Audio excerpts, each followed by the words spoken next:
Ceres Fane was told the Fae were monsters, but they forgot to mention that these monsters were gorgeous, arrogant, and about to turn her life completely upside down.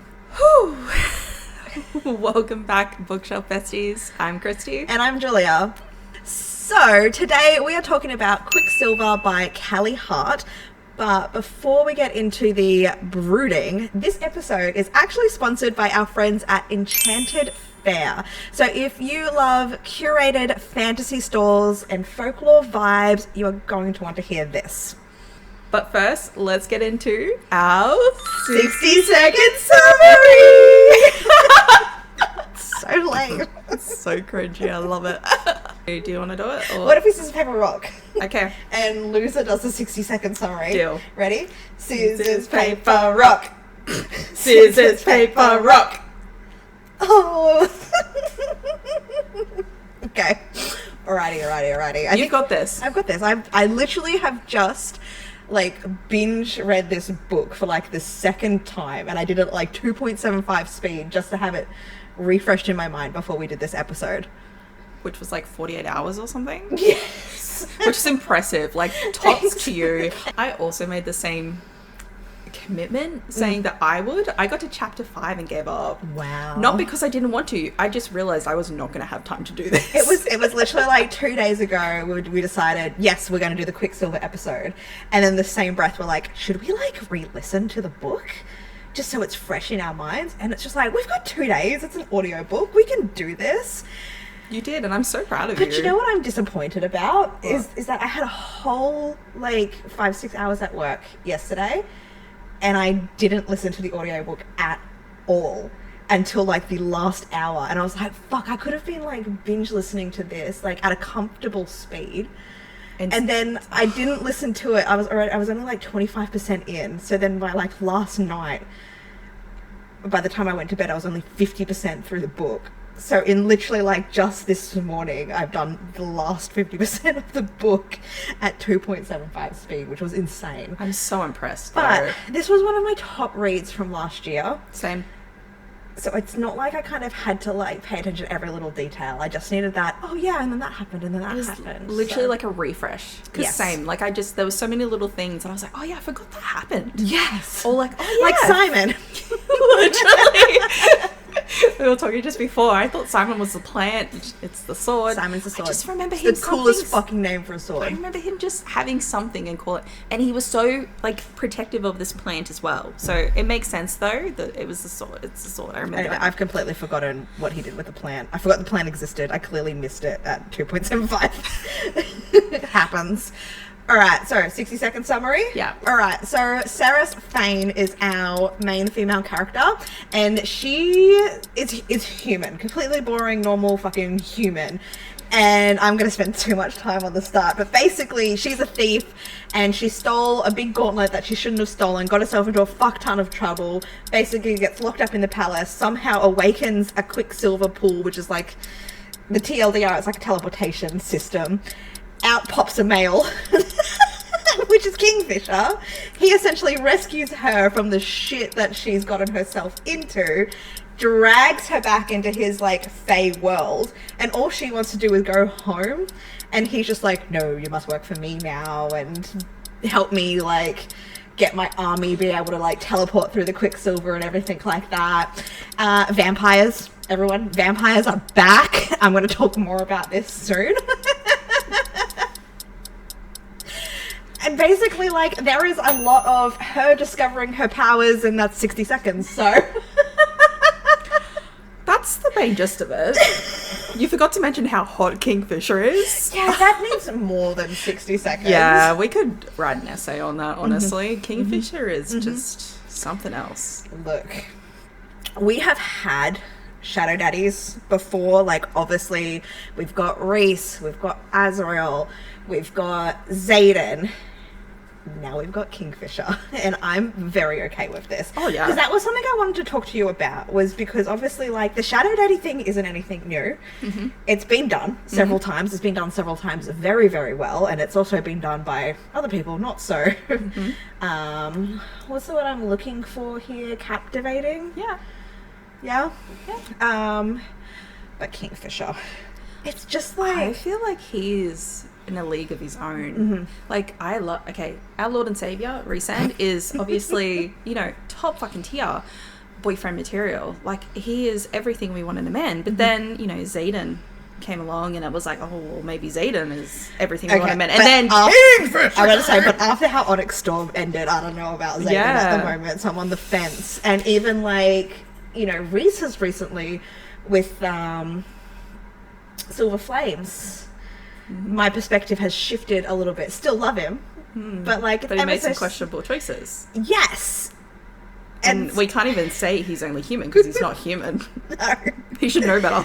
Anyways, I don't know. There's just something about Kingfisher that I really like. And I think it's like he's just unashamedly Fae. Yeah, like he's everything like when you think of Fae, like broody, tall and dark, handsome, you know. Oh, so cocky. But he can at least be cocky because like he's not overcompensating. Let's just say that. No. We've gotten distracted. How did I do with my 60-second summary? It was actually pretty good. You know, you left out some key points, but you got the main gist of it. That's fine. And you did well.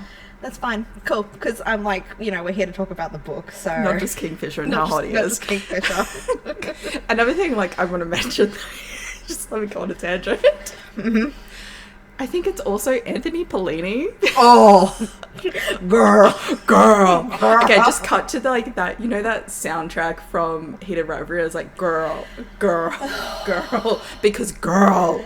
The audiobook narrators for Quicksilver are phenomenal. Yeah. So we've got Stella Bloom and obviously Anthony Pellini, and they just do an absolutely fantastic job. Even at 2.75 speed, they do an absolutely phenomenal job. That's great to hear.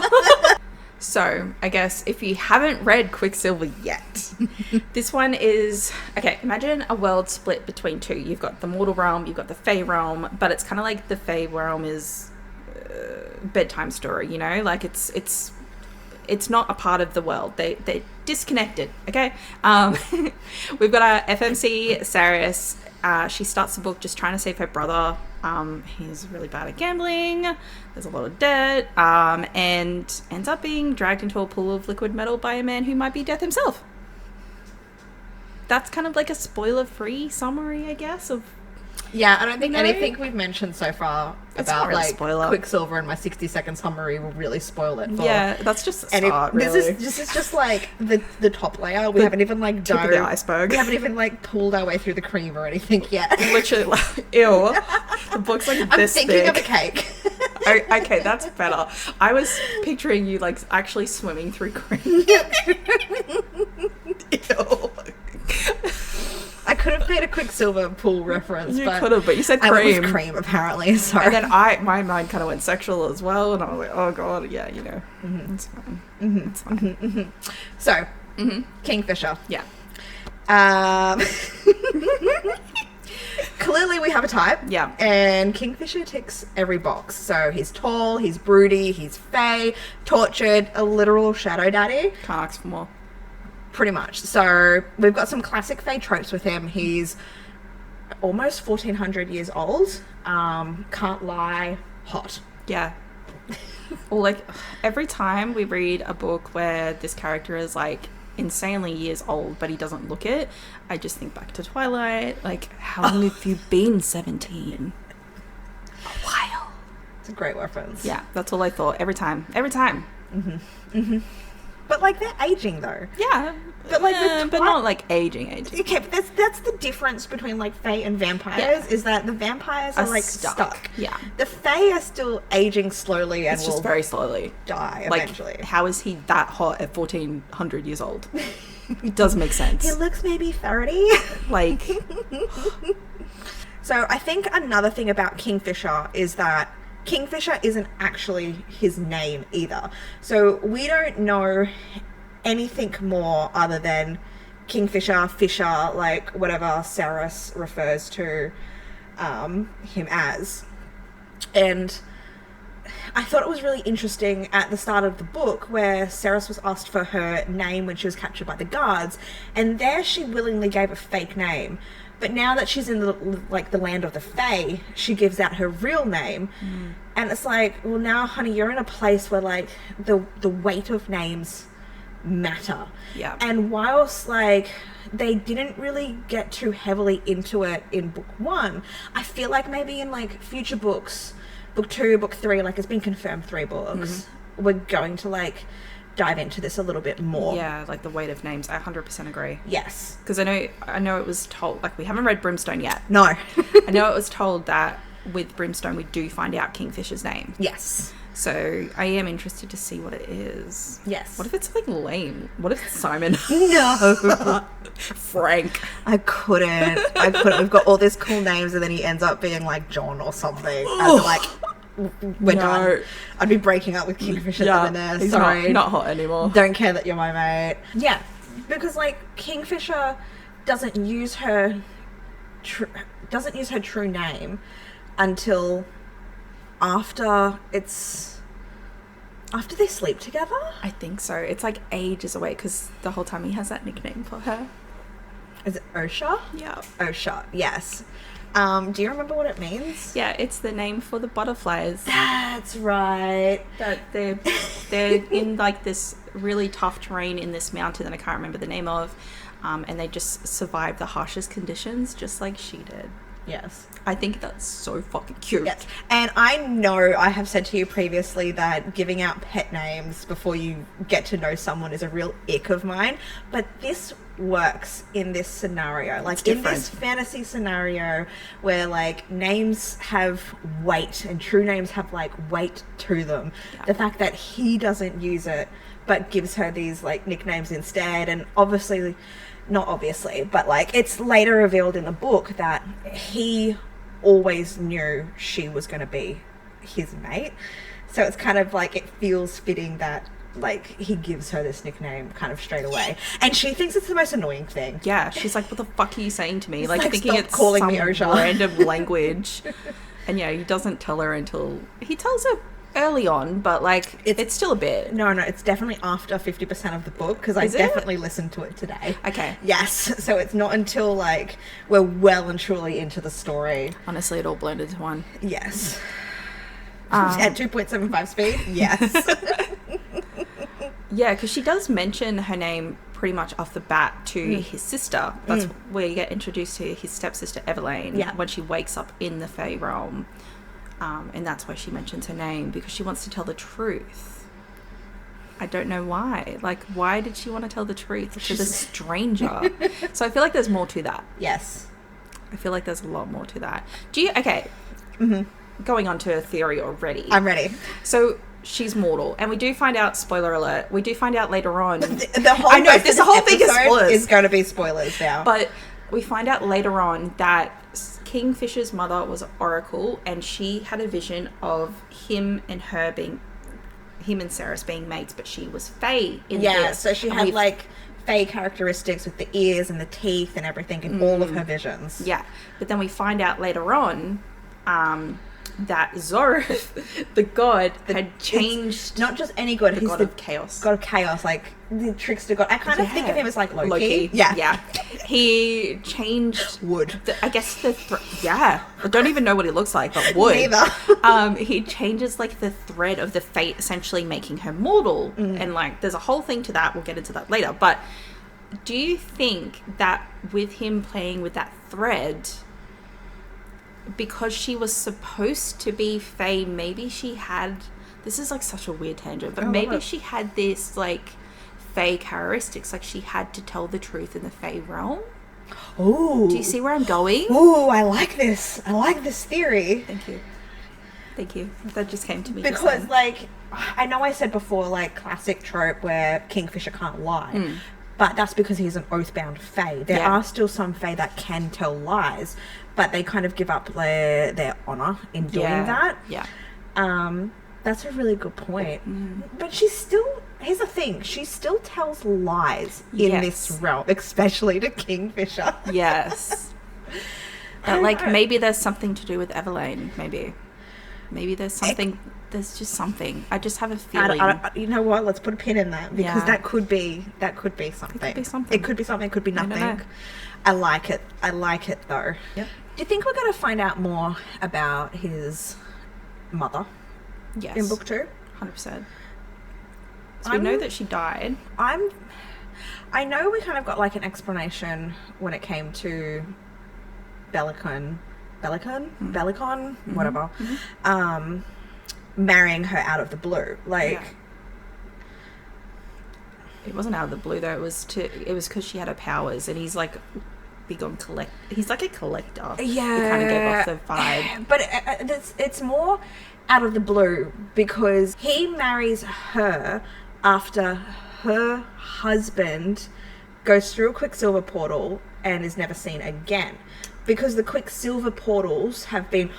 Kingfisher's daddy is definitely going to make an appearance, 100%. Yes. I forgot about that. So did I. Fuck. So did I. But yes. Bellicon's stepdaddy. Bellicon Oh my is- god. Bellicon is stepdaddy. Like, the Quicksilver used to be like these freely accessible, like, teleportation kind of circles to go from, like, one realm to the next. And then they just got shut off. Shut off one day by Madra, which we'll talk about. But then also, like, they had things so they could go through the portal and they wouldn't be affected. Relics. Yeah, like the rings and stuff. Yes. Whereas when Kingfisher eventually goes through the Quicksilver, he doesn't have anything with him, and that's how, like, the Quicksilver affects him in a million. Yeah, so kind of a bit crazy. So for everybody who's, like, deteriorate. seen the classic cover, like, there's the butterflies, like, in reference, and if you look at his eye, He's crying Quicksilver. that comes into play in the book. Yeah, because one of his eyes is like... It's got Quicksilver in it. Yeah. Because, like, Evelyn is a girl and Kingfisher is a boy. Bellicon has just always hated Kingfisher because that is the son from previous marriage. Like, there's no, like, blood relation there at all. And yeah, his dad is...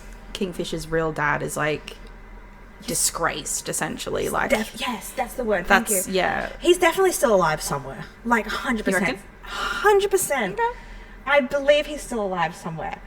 And if he's not, somebody who knew him is still alive. Yeah, we're going to somewhere. find out more. We're 100% going to find out more. That's my theory as well. Yes. So, I think we've given, like, Kingfisher clearly enough spotlight and reasons why we, like, love his character so much. He can't do any wrong in my eyes right now, unless there are several things he could do that would make me start to hate him. One, he does a Zayden. He does an Onyx Storm Zayden end of book. That would be despicable to me. Why are you laughing? I don't know. I don't know anything. I haven't read anything. You say that like you know things. I don't. I don't know anything. Like, I have cool. theories. Okay. Or he does a hunt in Crescent City. I still don't care for, like, Hunt lying to her. I didn't know this is another book, but, like, I don't care for Hunt lying to her and breaking her trust and leading her on like that. So that could also make me not like him. But right now, I'm like, he can do no wrong in my eyes. Like, even the bargain that they had. Oh, don't get me together. started on phase and bargains. It's And tattoos. it's such a fucking trope I'm obsessed with. Like, anytime I read that in a book, I will eat it the fuck up. Yes. So yeah, when he's like, I'll make a bargain with you, I'm like, say less. Say less. And I feel like bargains play a huge role in, like, the plot of Quicksilver, and I think it's still going to play a huge role in like book 2, book 3, 100%. because there are multiple bargains that are being made throughout this. There's like bargains being made, like, between Saris and Kingfisher. I keep wanting to say Quicksilver, which is so weird. But also bargains that have been made that we discover later in the book as well. And it's just like, something I deeply love about, like, Fae bargains is just how technical you have to get with them. And this really bites Saris, like, on the arse. Yeah. I guess we should probably talk about Saris a little bit. Yes. So she is like our main female character. Yep. And she is the one that we actually follow throughout the whole book. There is Yep. no other point of view in this book. And that's actually something I really like about Quicksilver. I think I got into a point where I'm just over multiple points of view. Because like I'm just obsessed with being in our main female character's head and not knowing where the other characters stand. Like I think there's like just a level of like mystery when it comes to like the love interest if you don't know what's going through their head. It's also like back on that like unreliable narrator as well. Yes, that's what you love. Yes, 100%. I know book 2's mentioned that we do get point of view from Kingfisher, but I think by book 2 I'm okay with that because you now know the workings of Saris. You know everything about her by then. Exactly. There is also the Kingfisher POV book as well. Have you read that? No. Neither, not yet. I will. Is it actually written by Callie Hart? Yeah. Oh my god. Yeah, it's audio too on Libby. Just saying. What am I doing here? Yeah, what are we doing? Let's go listen to that. So anyway, Saris. Yeah. We know she's mortal. She's mortal. She's human. She's lives in the mortal realm. How old is she? She's under 30. 20-something? Doesn't matter. I don't know. She's not as old as Quicksilver. She's not 18, I know that. We have an age gap trope happening here. That's a very big age gap. Does it even count if it's a fae? No. So we know she's a thief because that's how it starts. It starts with her stealing the gauntlet from a guard. Pause. I love how this book started. I love that this book started with action. Yes. Like I was hooked instantly right from the start. Because like I was just like obsessed with figuring out how she was going to get out of this situation. Yeah. Like you've given me a problem. Yeah. And I was just obsessed with it. And then you fucking flip the problem on its head and all of a sudden we're in a different realm. Yeah. Like it was like boom, boom, boom, boom, boom. Do you know what it reminded me of? Okay. Crescent City.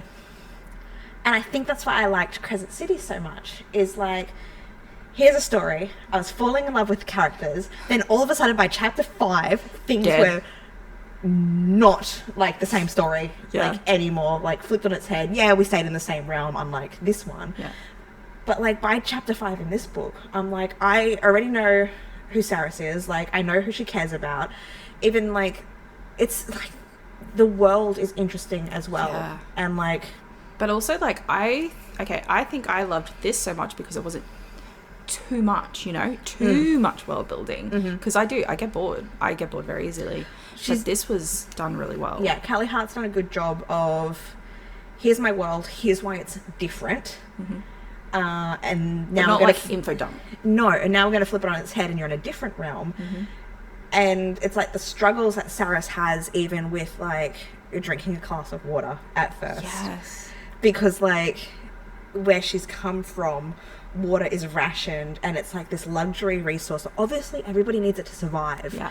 But they use it to control people. Yeah, they're allowed only 6 ounces a day, which is insane. I have no clue what an ounce is. Not much. I'm Australian, but it does not sound like much. Not much. And like having to barter, I also thought that was really interesting. Like having something that they, in their world, that was like a hot commodity, I guess. Something that they needed to survive on and they needed to barter. It's like this resource. More, This resource they need to live. Yeah. Yes. It's very interesting. You very quickly like understand Saris's like motivations. And she doesn't have a mom, she doesn't have a dad, but she has, her brother. That she has to take care of. And who's just fucking, I just wanted to shake the kid. Hate him. Oh my God. An absolute idiot. Yes, an absolute idiot. I'm interested to see his growth though. I feel like he's definitely going to come into play in the next book. Yes. I feel like he's going to have a character arc. Yes, because it's important to note that Hayden plays a big part in Saris's life and the story whilst we're in the mortal realm. But then as soon as Saris goes through that Quicksilver portal, she cares about getting back home to find him and make sure he's safe. But when Carrion... Oh my God. That's swear. But when Carrion ends up coming through the portal, and Carrion's like, oh, I've taken care of your brother. He's living a bit of a cushier life now. He has a job. He's taken care of and everything. I was like, damn, Carrion, okay. But I'm just like, and then that was it. There was no more talk or discussion of Hayden. Like, even Ceres is like, I want to stay in this realm. Like, yes, I'd like to bring through, like, the people I love. But that was kind of it. Like, Hayden is like this huge motivator for her character. And then once she knows that he's okay and taken care of, she goes, okay, I'm gonna go save Don't this. blame her. I'm gonna go save this realm now, and maybe the rest of the world and the universe and whatnot. And get some good dick. Get some shadow daddy dick. Can we pause for a second and just go back to that scene though, because it's one of my favorite fucking things. Is she makes a deal with Kingfisher, yes, to go get her brother and bring him back, and she'll help him. That's the bargain, right? See, bargains come into play. And so he goes back to the realm to bring Hayden back, and he brings back a male who's knocked out unconscious, and guess who it is? It's Carrion fucking Swift missing a foot, and that's not missing a foot, missing a shoe, and that's all he cares about. And Ceres is freaking the fuck out, like, how did you fuck up this bad? And then Kingfisher is being like, well, he smelt like you, and then realizing why he smelled, and then the jealous brooding alpha male comes into play because he's so jealous because they've obviously slept together. When Kingfisher was like, are you Hayden? Carrion was like, yeah, dude. And that's also part of the reason why Kingfisher took him back for Ceres. I loved that though. He was looking out for Hayden. Honestly. But it was one of those things with like your fey bargains you need to be specific about. And Kingfisher did not break his bargain in any way. And it's just a hilarious outcome. Okay, question for you. Yeah. Did you like Carrion when you first met him in the book? Instantly I was like, is this our character that I'm going to love? But I was like, he's not on the front cover. He's not Kingfisher. I know Kingfisher is the MMC. And then I was like, what if we get like a white shoe situation? Because I'd be about that. You're a white shoes girly. I would definitely be the sandwich between those two men. I'm a love triangle. Like, I love my white shoes. Mm-hmm. Read some great white shoes. Yes. But I don't know, there's something about a love triangle that just... Where you just don't know who she's going to end up with. I love it as well. Yes. The tension, the yearning. Oh. Like you, I also was aware, by the time that I read Quicksilver, that Kingfisher was our man. Mm-hmm. So when we were introduced to Carrion, and you figure out that they've slept together and they've got a history, it was confusing. I was just like, how am I meant to feel about this one? And I didn't like him. I actually despised Carrion at first. Hated his character. What? Yes. Hot take. Hot take. Because he's just an arrogant, cocky asshole. Kingfisher. Okay, differences. Differences here. Kingfisher. Prove me wrong. Do I need to say any more? What else? Okay, so when we met Carrion in the bar, she was trying to like protect and save her brother from a situation, right?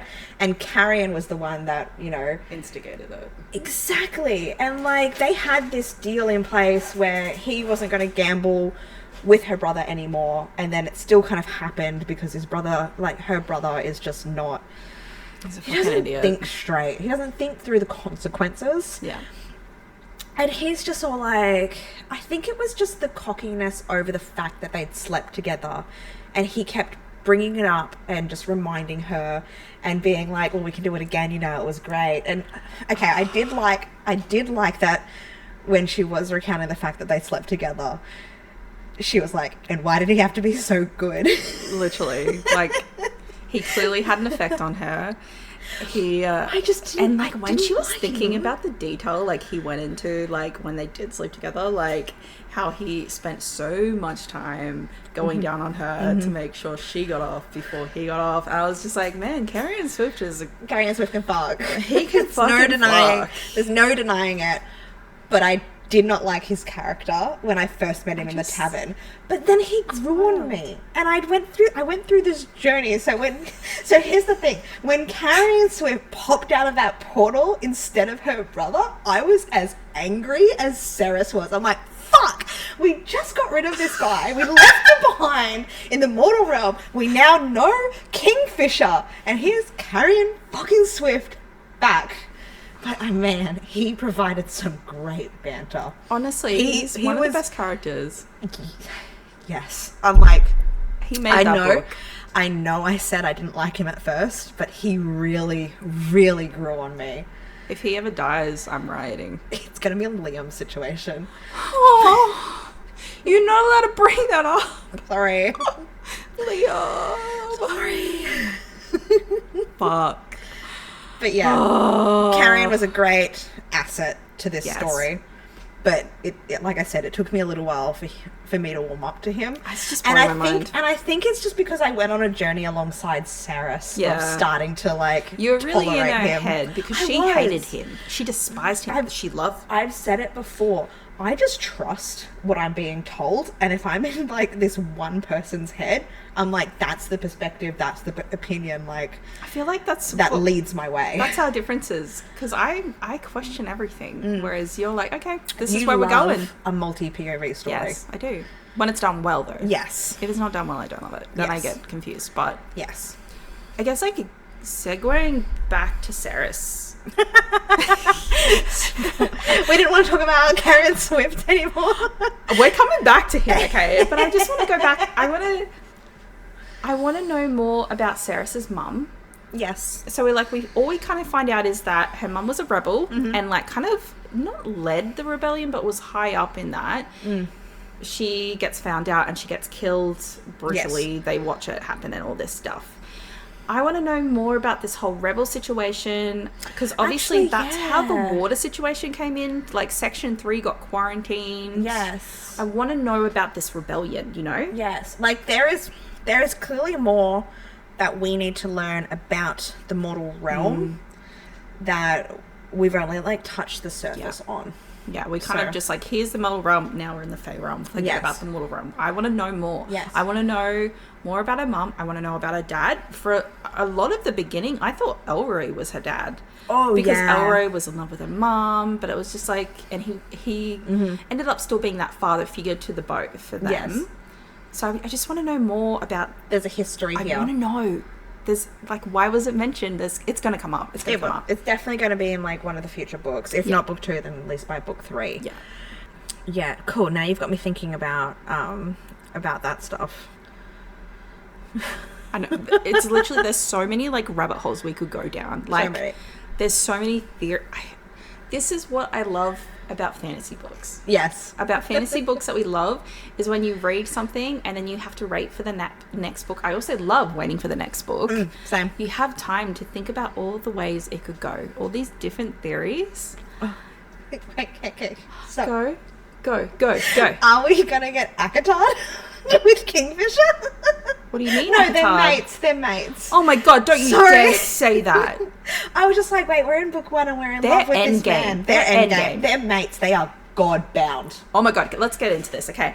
So we find out eventually that they're mates, and that's why like they sleep together finally when they do. Oh my god. I really loved Sarah's trying to deny her feelings and like attraction to Kingfisher, and then they fuck. Hilarious. And Kingfisher's just like, I can smell your arousal. Like, oh my god, that trope. Werewolves, fays, vampires. As soon as they can, the smell thing. I don't know why. Obviously, it works for everyone because of why else is this a trope? But like, it's just something about it. There's something about it when they can smell that they're turned on, and I'm just like, I'm about this. I'm on the fence with the whole scent thing. Like, I do think it's like a really cool trope, and it's kind of cool when like he's like, I can smell this on you, but then I always stop and think, I'm like, but everybody else can smell this too. Yeah, that creeps me out. Because so imagine. No, stop. So like, obviously SJM does it really well with some of the scenes between like Feyre and Rhys in a public setting and her getting turned on and like everyone being able to like scent it and whatnot. And like, I just stop and think, I'm like, what if they're just in the middle of like a business meeting and someone gets aroused? Can you imagine if this was real life though? All the times I've been reading like my smut on public transport. I've just got like my audiobook in my ear. No, thank you. I couldn't. This is one of those like fantasy books only. Thank you very much. Yeah, 100%. Yes. But anyways, I just loved the back and forth between them, the denial. And then they just like, they slipped up so many times. And like her using like that kiss to like steal things from him, and him being like, okay, I'm gonna lean into this because it's good, and I just want to see where like what you're trying to take from me and what you're plotting, like you're human. But like, no, I love the banter. I wouldn't call this trope, I wouldn't call what they have enemies to lovers. It's more like the reluctant allies. Allies. Yeah, it's like a reluctant allies and forced proximity kind of scenario. And it's more just like dislike to lovers. It's not enemies. They're definitely not enemies. No, I know it's marketed that way, but that's it's just not. like everything's marketed that way at the moment because that's what's in. Like, yeah, I would actually really love an actual honest to God enemies to lovers book. Yeah, there's a few on my TBR that I really like. I've heard that are like actual enemies. Yeah, and I'm like, give me. Yeah, but yeah, no, this was definitely like the reluctant allies, and it worked. It worked really well. Oh, it was fucking brilliant. The tension, oh my god, out of this world. I loved it. And I think that's another thing with the single POV is watching when the other person clearly dislikes them in their eyes, but they actually don't. Like, that's just their view, and that's what you're getting fed. Yes, because you only got that single POV. I am falling in love with them along the way, you know, and the fact that we never get a POV from Kingfisher throughout this book, it just makes it that much more enticing. I'm like, is he flirting with her because he finds her attractive, or not because he knows they're because like there wouldn't have been any of that mystery if we got into Kingfisher's head and like first up he goes, oh, you know, he's come into the mortal realm and sees his mate with like like her entrails like all over the floor, and a mortal, not a fae. Not a fae. Like it was foretold. Yes. So I'm just like, that question over are they mates, are they not mates, do mates even exist, you know, would have just been like answered, done, dusted in like the first few chapters.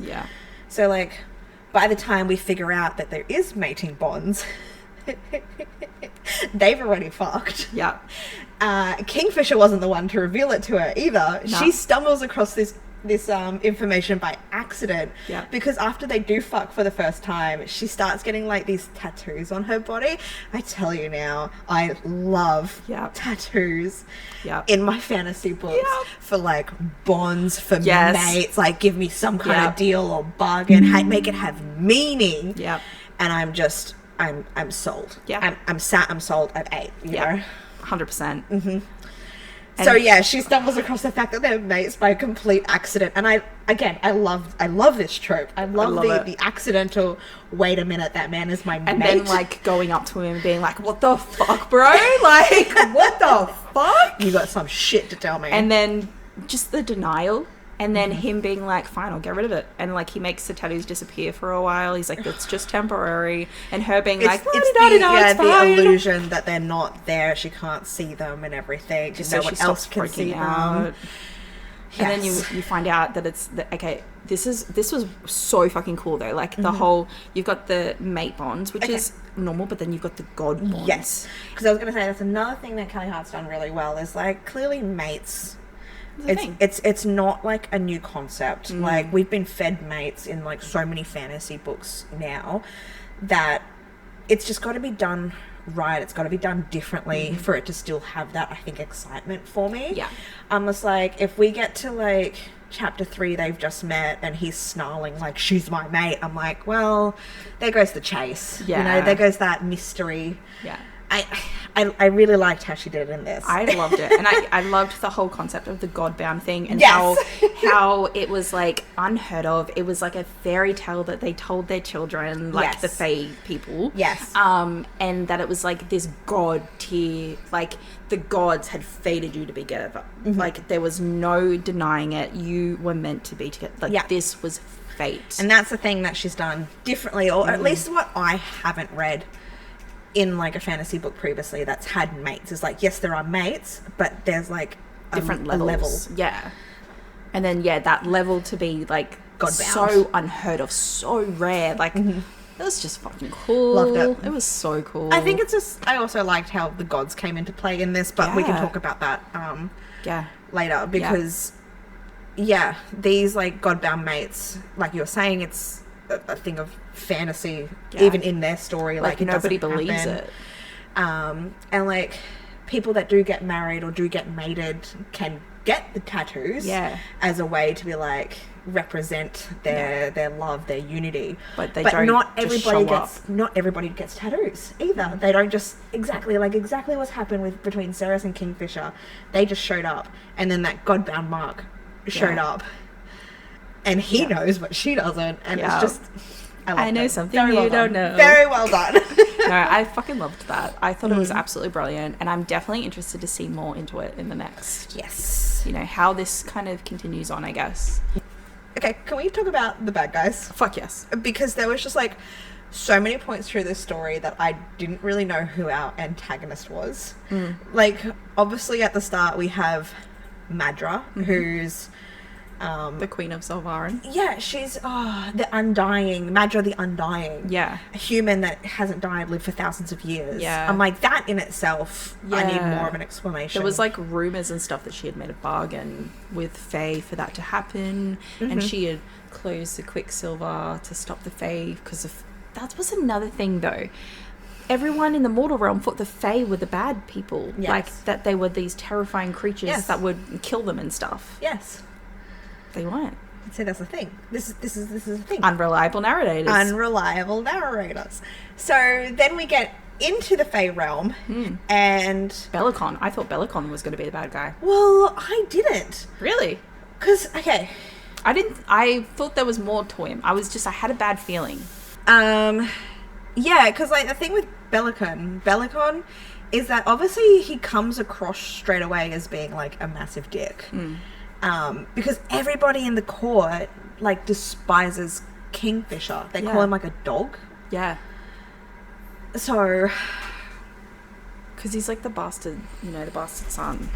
Yeah. You know, and then he gets Makes blamed sense. for a lot of things. And then there's that whole thing with it was like 100,000 Fae from this town that him and his army tried to save, but when we get introduced to Malcolm actually turned them all into feeders, and then as a way to, I guess, not save them, but save them from that fate, he tried torching them, and Malcolm in retaliation then like put them in this kind of like eternal fire, like tortured soul sort of thing.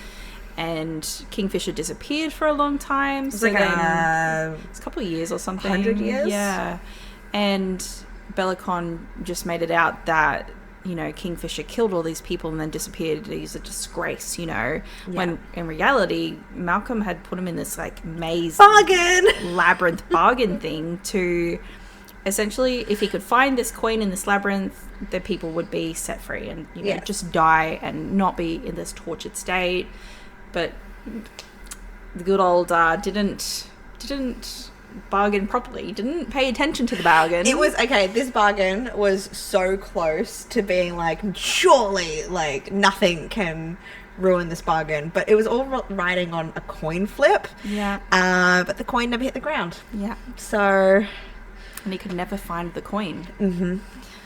So we get introduced to Malcolm. So Malcolm, I want to talk about this further, and the whole like unreliable narrator, not really knowing who the antagonist is, and I think that's because obviously we've gone from Madra, we are a little bit questionable towards Bellicon, and then we have like this scene with like vampires attacking Ceres and Kingfisher, and I tell you what, my mind was blown when we got introduced to vampires. I did not expect vampires in this book. Neither. At all. Like, Neither. I knew, like, the series is called Fae and Alchemy, so clearly I knew, like, the Fae were going to have a presence. An alchemy. An alchemy, wow. Where did the vampires come from? I'm so glad it did. The vampires threw me. Yeah. Because... especially the different types of vampires. Yes. That's what threw me as well. Well, that didn't throw me. Not like, but like... it was interesting. It was interesting. What book have you read where they're like that? Like, you've got the feeders, then they're more like a zombie. Like, they're just they're okay, actually, Empire of the Vampire. There we go. But I hadn't read that yet. There we go. I read Empire of the Vampire literally the same time that I read Quicksilver. Did you? Pretty much, yeah. Oh, okay. Or I'd done Empire of the Vampire, then I did Quicksilver, like, back to back. Anyways, vampires are back, baby. Yeah. It has been years. I feel like after the hype of Twilight, we had, like, this era of vampires, but then it kind of, like, faded off. We've had, like, Fae for, like, several years. Vampires are back. Yeah. And I'm here for it. Yeah. But that was the thing. I'm like, okay, well, clearly, like, in the Fae realms, it's the vampires are the one that they're defending their armies against, and Belichick just doesn't care about the people on the front lines, which made me, like, despise him even more. That was like, he's got to be the bad guy. Well, what had me thinking, I'm just like, there could just be a dick. Like, he doesn't just be care. A king who doesn't care about his people. Exactly. Like, we've seen that before. Yeah. So I didn't really question Belichick other than being, like, a royal asshole. Yeah. Once the vampires were, like, on scene, I was like, that's it. That's our, like, antagonist. And Malcolm. Also, side note, Malcolm as a name for a bad king of the vampire? Malcolm? Okay, but we also have Simon the Sword. So. Okay, but, like, that was funny. That was the brunt Yes. of the joke, was that he named it Simon, whereas Malcolm? Come on. I get it. Could have been more badass, I guess. Yeah. But no, the plot twist that really got me is, like, I loved the labyrinth scene at the end. Like, that was an absolutely phenomenal way to end the book. Like, it didn't come down to, like, a battle or a fight. I mean, yes, they were fighting. Yeah. But the labyrinth was just, it was brilliant. I loved so cool. every single page reading that. It was like, what, maybe like the last 20% or something like that? 10%, like, it was just so fucking cool. Like, everything that happened was just like, boom, boom, boom. Yeah. So cool. It's like so the cool. whole, everything had been twists, leading it up to it. I'd even, okay, before we go back to the bad guys, I really liked how Kingfisher was training Ceres to find little amounts of Quicksilver, and it ended up coming into play within the labyrinth, and she had to find, like, a little amount of Quicksilver, and so she was the one that coin. found the coin. I was like, and, like, ended it all. I just love seeing everything, like, wrapping the full up. circle. Yes. Like, why that was so important. Like, yes, it was important because, you know, she was imbuing the weapons, you know, 100%. and all that. But, like, yeah, I'm glad that it was something bigger than that. Yes. You know, it was something to do with the overarching plot. There was something I was going to say with that. Fuck. I want to talk about the revelation of the bad guys. Yes. Go. Because it completely threw me. It was wild. That Malcolm, Belichick, and Madra are siblings. Not just, yes. And they were in cahoots. Exactly. They wanted Malcolm to overtake with all the vampires. My jaw was on the floor. I was like, I didn't see this coming. Like, I just thought, yeah, we live in a world with some dickheads. Yeah. But Malcolm's our bad guy. And, like, towards the end, you know, like, because I still had that funny feeling against Bellicon. I thought maybe they were in cahoots, but I did not see the sibling dynamic. I did not see that at all. Neither. I didn't see Belichick being in, like, cahoots with them at all. Like, I thought even Madra was an outlier. Like, I did not see Madra coming back into it at all. Did not predict any of it. It was wild. It was so good. No, I just thought the revelation of all three of them, not just being in the cahoots but the siblings, it was just well done. It was wild. And it was Malcolm who ended up dying at the end of it, which is... Yeah, Madra fleeing, Malcolm dying, Bellicon's still alive. Yeah, I think he flees too or something, doesn't he? He fights Kingfisher. Or does Kingfisher kill him? I don't know. I just know Malcolm is dead. Yeah, Malcolm's decapitated. This is one of the things where actions have consequences. Yeah. Okay, but before we get into that, clearly we are obsessed with stepping into different realms, and we think you guys are going to love what we have to say next. Step into a world where folklore comes to life. On June 6th and 7th, the Enchanted Fair is coming to the Pine Rivers Showground in Launton. Wander through the main hall to find over 50 curated stallholders. We're talking handmade fantasy cosplay props, ethereal clothing, unique trinkets, artisans, and authors. Grab fantasy portraits Join in on the sticker rally for exclusive rewards, or participate in giveaways to win prizes from local creators. with roaming performers and magic at every turn. It's the ultimate weekend for any fantasy lover. That's 10 a.m. to 4 p.m. at Pine River Showgrounds. To grab your spot, click the link in the bio or check the comments for ticket info. Don't miss the magic. Cool. So, speaking of magic, Carrion Swift, I did not see that coming. not at a all. human. Not a human. Not actually named Carrion Swift, like, at all. It's Everything's a lie. Unreliable narrators. exactly my point. That's so weird. I get it, though. I understood. Yeah, but also what a way for that to be revealed. I feel like, okay, so the whole Malcolm being like, well, I'm going to kill this guy. I'm going to bite him and attack him. He bites Carrion. I think what made it work really well is that Carrion, like, this entire story, we've basically learned about his character that he is not afraid to say something. Yeah. And here we are in this final kind of scenes where we found our, like, BBEGs. We're about to, like, have a battle, and Carrion's just, like, taunting them. And I was with Sarah, so I'm like, Carrion, shut the fuck up. Like, shut the fuck up. Like, you're kind of useless right now. Shut the fuck up. But you're just a human. Shut the fuck up. But, like, the whole time, like, that taunt was to get him to bite. Was to get Malcolm to bite and drink from him. Because what was it about his lineage that was revealed? Yeah, so his bloodline is like the first Fae bloodline, and that first Fae bloodline put like kind of like a curse. Mm-hmm. They made certain Fae drink their blood, and then that turned them into the vampires having that curse, essentially. Yeah. That's how it like all sort of started a long time ago. Yeah. So he's a part of that bloodline. Okay. I And- forget the name of his actual surname. Don't have a clue. It begins with a D or something. Don't have a clue, but I know that if you were to ever drink the blood of that Fae line again, dead. Yes. So even though Malcolm was the Oh. most powerful vampire, he was the Yeah. first vampire. He was literally the vampire king. Was keyword here. But as soon as he drank his blood, he's like, oh, fuck. Mm-hmm. And like, Loved it. brilliant. Loved it. And then Ceres is like, decapitation. Yes. Loved it. Yes.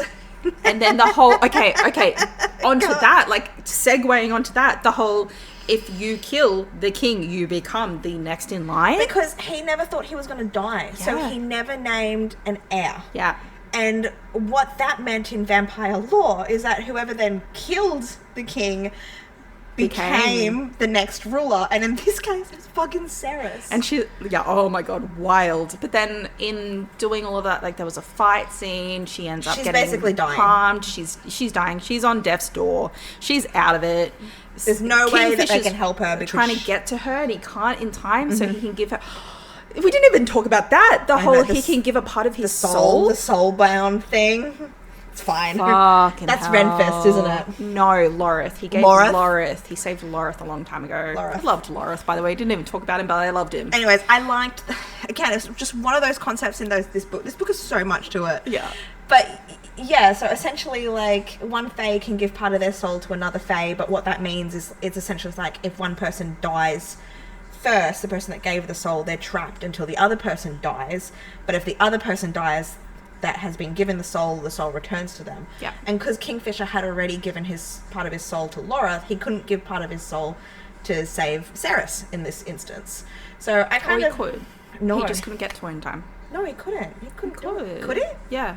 He could do, but it I like the didn't- more you gave it, the like you're fucked. If all these people don't die, you're trapped. Either waiting. way, yeah. Ceres had like no other options but to be turned. Hey, Taladeus. And this is something that like I think I'm still on the fence about, because like I don't know if I like that she's been turned into a vampire, because all of a sudden we've gone from being human to basically almost dying to the only way to like save her is becoming a vampire. But oh my god, but plot twist. here we go again. This man is This book has had me on a Literally fucking journey. roller coaster. So when she's like dying, transitioning, whatever, she ends up having a conversation with the gods. So the gods are actually real. Yeah. Which, I mean, not uncommon in like fae books, but it's not very often that they play a role amongst the story. Mm-hmm. And she meets like a few of them, and she meets the trickster god. Zorith. Thank you, I forgot his name. I just need to begin with a Z. Yeah. And Zorith, like, tells her so much about, like, all these realms are poisoned somehow. Like, there's a disease. There's, like, this tree of faith, and, like... every single branch and leaf is a different realm. And if one falls, then it's dead. And he just, like, rips a fucking branch off, and all these people die. Okay, you know what it gave me? Thanos. Yes! Gave me Thanos. And, like, some of the other gods are just like, well, why don't we just get rid of the tree and plant a new one? But Zorith doesn't want to do that. So his solution... so more to that. There really is. But his solution involves Ceres and Kingfisher, because no matter what outcome he saw with their futures, they always ended up together. Yeah. And like you mentioned earlier, he was the one that made her be born human, then as a fae. Yeah, and that was like he saw the ending essentially of the universe if they got together, but then him changing that fate, it still ended they still ended up together. They're fate bound, they're God bound, you know. God bound. But he, I guess, realizes there's another way out, I guess, and he makes a bargain with Ceres. But I mean, surprise, another bargain. Kingfisher's clearly met him before previously, because he kept getting referred to as his champion. Yes. So again, before we get into like future theories and everything, but like, anyways, part of, I guess, Ceres agreeing to help Zorith is going to turn her into something that's never been seen before, never been made before, because the universe can't track or focus on what's unknown. Yeah, in a sense, like it hasn't been seen. It's been seen as immortal. It's seen as fae, but it hasn't been seen as half fae, half vampire. We've got this hybrid now. And then so they make this bargain, strike this deal that she is to help Kingfisher not deteriorate, not go crazy, try and figure out a way to still be his champion, because at the moment the way he's going, he's gonna die. And essentially, like, before, again, this is going to come into like the theories and play and whatnot, but they're gonna have to save the world. They're gonna have to save the universe somehow together. So there's a huge... Like, how did that go from her being a thief in this mortal realm to here we are? She's got to save just the world, not just another world. We're chatting with the gods. She's got to save the whole fucking universe. We're saving the universe. This is fine. I loved it. I freaking loved it. So now Ceres is a fae cross vampire hybrid that's never been seen before. And again, like, it doesn't really get discussed too much at the end of the book. There's more focus on her being a vampire than there is on her now being like half fae as well. Yeah, it's very small. It's just like more her transitioning, and then it's kind of that's the thing. The book literally ends with the revelation that she is now the vampire queen and is going to get coronated in 2 days, and then that's it. Book was over, and I was like, I have so many questions, so many theories. So my brain is going to explode. So let's just like let's toss up a few things around. I think we'll see the gods again. 100%. I feel like we're gonna get introduced to more of the gods, because so far we've only got Zorith and his two daughters, the twins, the goddesses that I can't remember the name of. But that's it so far, and there's more to it. So many more, because we do get introduced to them in one of the first scenes where she's in the Fae realm. Do you think that they will play a direct role in something that happens? Like, say, for example, oh no, I'm going to fall off this cliff and die. Yeah, do you think there's going to be like a near-death scene that they have to interfere? I think so. I don't think it'll be Zorith. Okay, I think that another god is going to come into play and... Strike a bargain. Well, actually, I think, okay, this could go so many different ways. Yes. I think another god, because it's talked that Zorith is the only one that wants to keep Ceres alive, essentially, and Kingfisher. Like, Yes. all the others just want to destroy them and destroy the tree and start again. I think one or more of these gods is going to come into play and try and wreak havoc, you know? I like this.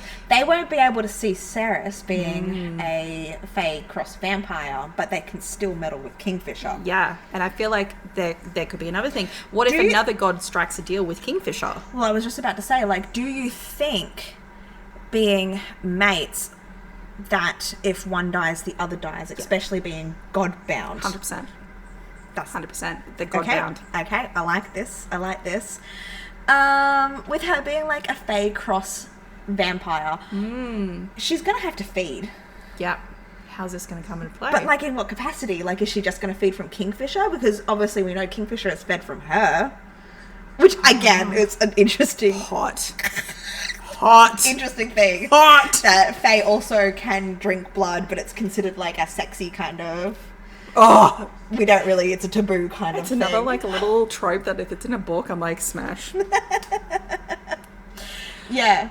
I'm interested to see how this goes now, because obviously we know book 2 is going to play a lot into the vampires. Yes. Like, Kelly's confirmed that. It's been talked about, blah, blah, blah. I'm interested to see what happens now, because she's going to be the queen of vampires, but there's Fae, and this whole time they've been fighting. Like, what's going to happen now? So, obviously, I think we know that the vampires can come into the Fae realm and cross over, but is she going to be able to make, like, do her alchemy kind of stuff in the vampire realm? This is another thing, because they can't touch silver. How is an alchemist who has the 5 different fucking runes, like, not just silver, like, how, and also water, they can't cross water vampires? Yep. Like, how is this gonna, how? I had completely forgotten about the crossing the water thing. But yeah, also the silver. Yeah, it's going to be interesting to see how her character navigates this new body and its limitations. But also what limitations is she going to have, because this is unheard of. Like, the vampires have these limitations and Fae have their limitations, but she's a bit of both. Yeah, exactly. Like, how is this going to work? And like building on the runes and everything, and her being able to being a powerful alchemist and controlling all the elements, I think it's important to mention that there's earth, air, fire, water, salt, and brimstone. So clearly book 2 is called Brimstone, and it's going to focus a lot on that. I was really hoping we were going to get a book for every element, but apparently we're being capped at 3. Whatever, fuck you, it's fine. I think salt and brimstone, or fire and brimstone and maybe salt, are going to be a big one in book 2, and earth and water possibly book 3. I'm just going off vibes with what we're getting here, because like the cover for Brimstone is red. We've got a flame on the cover as well, which ticks off fire, and I just feel like salt kind of it fixes into that. It's either going to be salt or air, because air can obviously fuel fire, whereas water can be salty. So I'm going to go with, either way. Yeah, definitely going to get fire and brimstone, and it's either going to be air and salt. I don't think we're going to get all elements just smooshed into book 2. I agree that I think it's going to be book 3 broken will up. be something else. I think book 2 is definitely going to be more of a journey than a adventure, if that makes sense. I think it's going to be a lot of figuring out how everything comes into play, and then book 3 is just going to be like everyone, it's going to be a war or something. It's going to be the build up, you know. Yes, I feel like with these 3 book series, we have book 1, which starts on such a high, and then it dips off a little bit in book 2, but book 2 is so important for like the lore and the world building. Then we come back up for a high and end on book 3. This is what always pisses me off, when people they get to book 2 of a series and they're like, oh, it's boring. It's not as exciting. I'm like, you should stick with it. You've got to commit now. There's just so much that you've still got to learn. Like book 1, we learnt fuck all. We barely touched the surface. Like, of course it's going to have info dumping, and you've got to build up to that finale. Like, it just, oh man. I could go on a rant. Yes. You know, let's move on from that. But no, I get exactly what you mean. Ooh, okay. I think we're gonna find out, or I hope we find out more about this whole.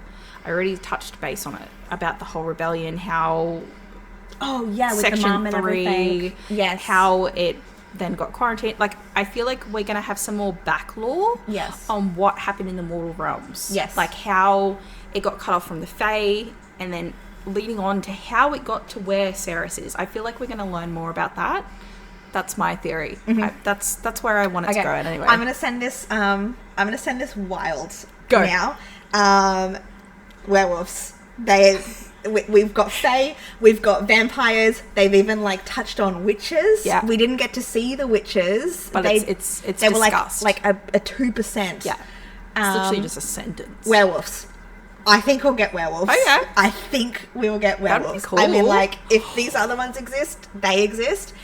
And something else I picked up on is when Ceres first meets Bellicon and they go into, like, the big room, whatever it's called, there's a dragon head on the wall. And it's mentioned that this dragon head was, like, the last dragon. I think there are still dragons. I don't so too. think a creature like that can be completely wiped out. 100%. I don't think it'll play a huge role in book 2. I think it might be more of like a book 3 thing. But I'm theorizing fantasy creatures. I agree. And my heart is at possibly werewolves and possibly dragons or other like really cool like mythical creatures. Oh yeah, you know? 100%. Yeah, 100%. 100% agree. I am also interested to see if we see more about the other 2 kingdoms that gonna get mentioned. I can't remember what they're called, but neither.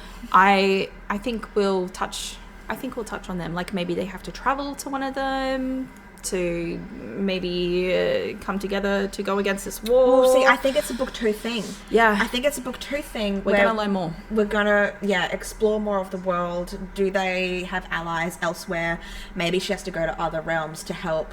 Not necessarily realms, but the kingdoms to help build her knowledge. And help Kingfisher, like she's got to try and help save him. Like, how is she going to do that? Maybe there's someone else out there who has also been afflicted with the Quicksilver, and she has to hunt them down and find out what they did to save the person. It's all theories. Speaking of Kingfisher and Ceres, Kingfisher was really cut up over the fact that she was sterilized. Yeah. Like, really cut up over this fact. And obviously... fucked up. So, like, very warranted, but why? I kind of, like... I'm on the fence, because I very much like the fact that she can't have babies, because it kind of gets rid of that trope. Yeah. But... I mean, like, it's fucked up how that happens. It's an easy solution to contraception. And, like, yes, it is extremely fucked up that it's happened. And I think, like... my acceptance of it is because Ceres accepted it in the book. You're like, this is normal. Like, it happens to like 80% of us to like help control the population and whatnot. I'm like, okay. This is so wild out how our brains work. Like, you literally just step into the mind of the character. I believe everything at face value. I'm like, I question everything. But I'm just like, you think it comes into play? I think it's going to get brought up again. I think Kingfisher is going to be the one that wants a solution, and not necessarily because he's this important male that needs to like have an heir. I think he's just going to want that with her. Yeah. You know? So I feel like the conversation with babies isn't completely ruled out. Oh, like maybe his mum saw something. Like maybe there was a fate, you know? Okay, there is more to these oracle 100% that we haven't been given privy to. I 100% think we're going to find it more out about his mum. And like the whole deal with, and obviously his dad. We're gonna learn more. 100%. I feel like there's more to it. I feel like she didn't just see that they like faded. I feel like there's more to it. I feel she saw something. She ends up going crazy. Like, it's kind of the way it's discussed is like maybe she has bipolar or something like that. But it was just she was seeing these things. Yeah, the fact of these visions is just overwhelming. Yeah. But yeah, there is more There's here. Did she have journals? Or is that just me, like, making something up now? I don't know. Maybe she has journals. Who knows? That could We be my could be prediction. thinking of another book right now. Yeah. It's like, I have the book, I just need to read it. But anyways, Hayden. Yeah. Because, like, Hayden, once Ceres knew he was safe, it kind of stopped being, like, at the forefront of his mind. I think with being able to go...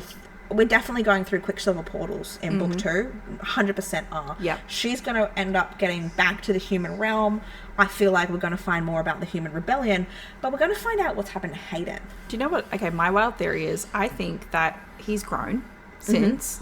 You think time works differently? I didn't even think of that. But yes, I do, now that you say it. But I also think, like, maybe he's grown up in a sense, like he's stopped being a fucking idiot and he's grown in a character. That's what I mean. And like maybe he's leading a rebellion to get her home. That's my theory. Ooh. My theory is that he's trying to get to her. Okay, well, Hayden doesn't know she's in the Fey realms. Hayden believes she's locked up in the kingdom. True. So he could still be leading a rebellion, but to get into the kingdom to destroy Madra. Yes, but it hasn't completely caught up to all the facts yet. Yes. Yes. 100% think I feel like he's going to have his own character growth. And I feel like, he's going to be leading a rebellion. He's going to drag Elroy into it. They're going to bring some people together and they're going to go and try and, storm the kingdom. This just could be me hoping. I think Onyx is more important than we The realize. fox! We didn't even talk about Onyx. I love Onyx. I love Onyx so much. Love him too. He's my favourite. I think Onyx has more to play here. Like, it was already mentioned that Onyx's colouring is unique. Yeah. I just... Okay, wild theory. Do we think it is What if like Onyx a is guardian? Shifter Guardian. I'm thinking, okay, think of animal. Tog. What if Onyx is actually a god? He could. What if it was Zorith this whole time watching, or another god watching? Okay, but also think about Tog and the stallion that plays like this huge The stallion, you mean the stag? stag. Yes, Yeah. thank you. Sorry. I feel like it's something like that. I definitely think there's more to him. Yeah. Or what if he is like a familiar? Yes, that was the other Like thing a I was witch? thinking. Like the witches come into play? Yes. Like, but it's her familiar, her animal maybe? companion, animal or familiar. it's someone controlling him, or he's a shapeshifter. I don't think it's just another random person, random character. I it's a like the god. theory of the god. I think it's a god. Yes. And I think it's Zorith. I think, because Chaos Foxes, isn't that like... Or the laughing fox is like sneaky and stuff like that. I Could be think- onto something here. Could be. We Could could be. just go ahead and read Brimstone. So that's something. I don't know if I have any other think thoughts. That's honestly it. We're going to meet new characters. Yeah, 100%. I think we'll learn more about Taladeus, the vampire dude. I think. Do you think he'll be like do you think she will maybe hook up with him or anything like No, that? I don't think so. I think she's committed to Quicksilver. I think she's committed to Kingfisher now. Yeah. As much as. But like it the would whole, be fun. there was that whole thing mentioned where when the higher up vampires like Taladeus or Malcolm, when they feed from you get enthralled. Do you think that will come into effect at all? Do you think she'll be enthralled at all? Because she's half... Ooh, interesting. I feel like that might come into play a bit. This reminds me of Vampire Diaries. Because I loved that. Yeah. I feel like that might come into play I'm not a little. attracted to Taladeus, though. There's something there. I'm interested to see his character. This is what I'm leaning my assumptions on, is I'm just not attracted to this character. Because Ceres isn't attracted to him. That's what it is. Because you're in Ceres's mind. You're 100% Ceres. Yeah. I feel like there's more. I feel like there's more to her name. Ooh, the weight of names. yes. I feel like maybe her mum named her that for a reason. Mm-hmm. I feel like there's just so many things. That's true. We normally get a definition for my name means this. Or Yeah, something. like we haven't got why? that. Interesting. Why is it mentioned this weight of names? Like, yeah, Kingfisher, but why is it such a thing for her as well? Interesting. I feel like, we're going to learn about her mum and dad. Yeah. I feel like there's more to it. Oh, I think we're going to learn more about Like, who's her both their dad? parents. Oh. I just need to go read Brimstone right now. I'm Why ready. did we wait so long? I really was like expecting to pick up Brimstone as soon as I had my hands on it, and I just haven't. I feel like my thing was I knew we were going to do an episode on this, and I didn't want it to get jumbled together, Yes. because that's what happens to me. All of a sudden, everything blurs. The timeline blurs. Like, so I think that's why I waited. Yeah. Now I just need to dive into it. Yes. Anyways, I've had fun. I've had fun as well. I don't think I've got anything more I want to talk about. I feel like we could just talk for hours about this. I loved it. I 5 stars. Hands down. Yeah. Hands down. Yeah, 5 stars. Excellent. We never mentioned it at the start, but yeah, this is a 5-star read for me. One of my top reads of 2025. Yes. One of my favorite romantasy so far. Yes. I was just about to say, like, I do love the open door-ness of their relationship. What? You know how some romantasy is very much... It's, like Fade to Black? It's YA, it's Fade to Black, it's closed door. We got some fucking in this. We got some hot scenes. Callie Hart can write yes, she a can. spicy scene. Also, like, side note, not even to do with Quicksilver, just to do with Callie Hart, I really want to read the rest of her books. She has like a huge 40 backlog or something. Huge. There's like dark, like her stuff was dark romance before this. Yes. So I am very interested in that. Yes. So if you're looking for a romantasy that has Shadow Daddy, magic, Shadow Daddy, tall, hot. dark, handsome, fey man who's broody. Okay. Can fuck. It's a romantasy, right? With not just plot but smart as well, and it's just this beautiful world building. Anyways, we're on a messy tangent now. Yeah. We highly recommend Quicksilver by Callie Hart. 100%. So I guess until next time, happy reading. Bye.